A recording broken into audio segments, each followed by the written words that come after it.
de saber, perguntar pra se informar. Relógio Entrevista está no ar. Relógio Entrevista está no ar pelo site e também pelo nosso aplicativo. Você que nos acompanha, você que de repente ainda não baixou o aplicativo, baixe agora. Meus amados, deixa eu lembrar você o seguinte: com o avançar dos anos, a tecnologia veio sempre ampliando os limites da humanidade em prol de novos objetivos e novas possibilidades. Bom, recentemente o que mais vem se destacando nessa área é a inteligência artificial. Há quem até tema a evolução das máquinas, mas elas também vêm sendo utilizadas para o bem da população, como diagnóstico até de AVC. E para falar mais sobre esse assunto, eu vou conversar agora com o neurocirurgião, Dr. Orlando Maia, o qual vou ter o prazer de falar com ele. Doutor, bom dia! Bom dia planeta, bom dia aos amigos da Rádio Relógio. Tudo bem, doutor? Tudo bem, vamos aí tentar desvendar esse mistério da inteligência artificial na medicina. Com certeza, em nome de toda a família Rádio Relógio, a gente agradece por essa oportunidade. Doutor, para começar, explica para os nossos ouvintes, por gentileza, como funciona essa questão da inteligência artificial no diagnóstico do acidente vascular cerebral, o popular AVC. Então, acho que primeiro a gente precisa caracterizar as duas coisas para que os nossos ouvintes estejam bem ligados no que a gente está falando. Sim. Primeiro, o que é um AVC? Né? Eu acho que o AVC é uma sigla, acidente vascular cerebral, o mais popular conhecido como derrame. Uhum. Né? Acontece de duas formas. Acontece quando você tem um sangramento cerebral, em 20% dos casos. E em 80% dos casos, você tem quando você tem uma obstrução de um vaso cerebral, um entupimento de um vaso cerebral. Uhum. Então, visto esse primeiro conceito do que é AVC, o segundo conceito é o que é inteligência artificial. É um conceito complexo de explicar, mas é que, na verdade, os nossos ouvintes estarem atentos, é um conjunto de programas de computador que somam artigos científicos, imagens, e eles vão comparando imagens de artigos científicos numa velocidade muito grande, onde eles vão permitir que você tenha uma ideia do que está acontecendo de uma forma mais rápida. Entendi. Voltando à conexão das duas coisas, o AVC, quando ocorre uma obstrução de um vaso cerebral, o cérebro ele é ávido por oxigênio e circulação. Né? Então, quando ocorre uma oclusão de um vaso, uma obstrução de um vaso, esse cérebro fica sem circulação naquele local, e se nenhuma medida for tomada para que desobstrua esse vaso, esse tecido cerebral vai morrendo com o passar do tempo. Uhum. Né? Então, o tempo é o senhor da solução desse problema, porque o quanto a gente desobstrui, antes a gente consegue melhorar e devolver o paciente independente. Né? Então, assim, quando você tem um diagnóstico precoce, você consegue o tratamento precoce. Então, o que a inteligência artificial ajuda no diagnóstico? Os computadores, eles conseguem hoje fazer o diagnóstico de uma maneira muito veloz. Então, como o exame diagnóstico é uma tomografia computadorizada, quando a pessoa tem sintomas de AVC, né? Quais são os sintomas? Provavelmente você vai me perguntar isso. Né? Os principais sintomas são aqueles sintomas clássicos. A pessoa não consegue movimentar um braço ou uma perna, ou um braço e uma perna juntos. Ela tem alguma alteração de fala, ou ela tem alguma alteração de visão, ou ela tem uma tonteira diferente do normal. Entendi. Né? Então, esses são sintomas de AVC. Né? Então, esses sintomas, uma vez chegando a um hospital, o primeiro exame que vai ser feito é uma tomografia computadorizada.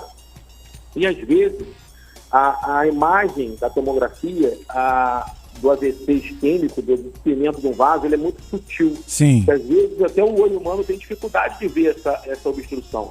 E aí é onde entra a inteligência artificial. Hoje, em 2 minutos, planeta, o nosso sistema de inteligência artificial consegue dar um diagnóstico de AVC. Olha o tempo, viu? Sim, sim. Doutor, já pegando carona, né, sobre a inteligência artificial, conforme o senhor mesmo citou, então essas novas tecnologias têm ajudado a diminuir, então, os casos de AVC, né? Sim. Então, assim, na verdade, ele não ajuda a diminuir os casos de AVC, porque a diminuição dos casos de AVC, ela vai diminuir de acordo com aquelas mudanças de hábito de vida, né? Ah, a sim. pessoa fazer atividade física, não fumar, as prevenções, né? Sim. Controle da pressão arterial, controle das taxas, né? Aquilo tudo que a gente fala aí que seria o normal para que a pessoa não tenha o AVC. Sim. O que a inteligência artificial vai ajudar é porque, se você tiver ter uma ideia, 20% das pessoas que têm AVC, só 20%, se não tratadas, vão voltar às atividades normais da vida. Sim. Isso é um dado da Organização Mundial de Saúde. Então, quer dizer que 80% das pessoas, se não tratadas de um AVC, elas vão ter sequelas e vão ficar desabilitadas. E se imaginar que a pessoa pode ficar paralisada de um lado do corpo, sem falar, ela acaba ocupando alguém da família, também no mínimo 2 pessoas da família, para que cuide dessa pessoa. Então, Sim. isso é um impacto social, econômico imenso. Né? E como a doença é uma doença muito frequente, né? É a segunda doença que causa maior número de mortes e que causa a maior quantidade de sequelas, então esse impacto de tratamento ele é muito elevado. Sim. Então, se você tem a ajuda da inteligência artificial, para que você tenha um diagnóstico precoce, para que você possa fazer um remédio, porque existem 2 tratamentos para desentupir esse vaso. Existe um remédio que é feito na veia, que ajuda a desentupir quando os vasos entupidos são mais finos, e existe uma aspiração. Você entra por um catéter na virilha, navega pela circulação e aspira, e retira, recolhe aquele coágulo que entupiu o vaso e retorna à circulação normal. Entendi. Né? Então a inteligência artificial diagnostica rápido, e quando mais rápido a gente dá o remédio ou desobstrui o vaso através da aspiração, o paciente recupera totalmente, entendeu? Então isso é muito importante. Entendi. E, doutor, então eu estou bem nas minhas caminhadas, nas minhas corridas, evitando sal, isso com certeza ajuda muito, não só eu, como toda a população, né, doutor? Sem dúvida, Planeta. Eu acho que a medicina ela tem que trabalhar em 2 grandes, vamos dizer assim, braços de ação. Né? Eu acho que o braço mais importante é a prevenção. E aí os ouvintes têm que estar sempre atentos a isso, porque a gente repete, mas a ideia de ficar inativo é uma ideia mais fácil do que a ideia da atividade, né? Então temos que praticar atividade física regular, no mínimo 30 minutos, no mínimo 3 vezes na semana, mas ideal 5 vezes na semana. Sim. Não fumar, né? Porque isso é uma coisa que não causa nada bom para o nosso organismo, né? Ter o controle das taxas de colesterol, como você falou do sal.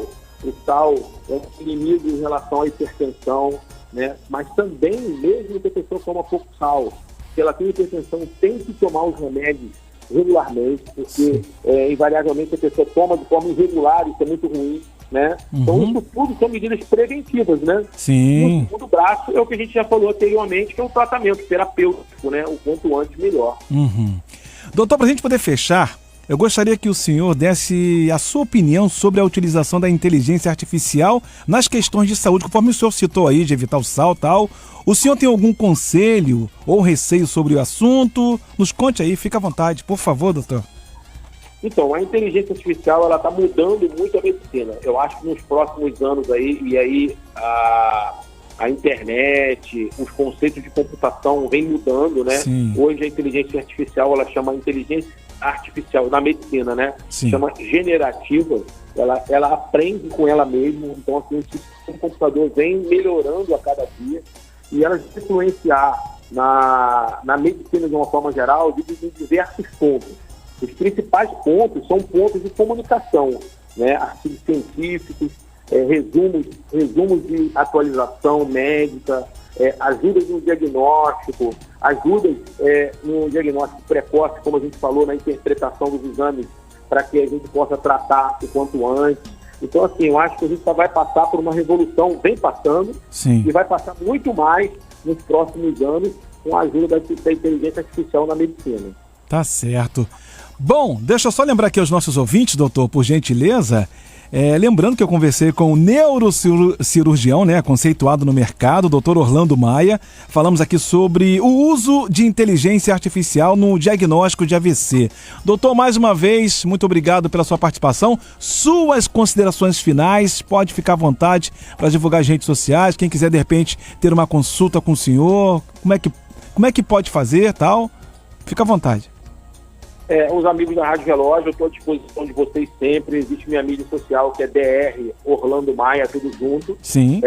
Eu estou à disposição de vocês sempre. Se quiserem tirar qualquer dúvida lá, a gente responde.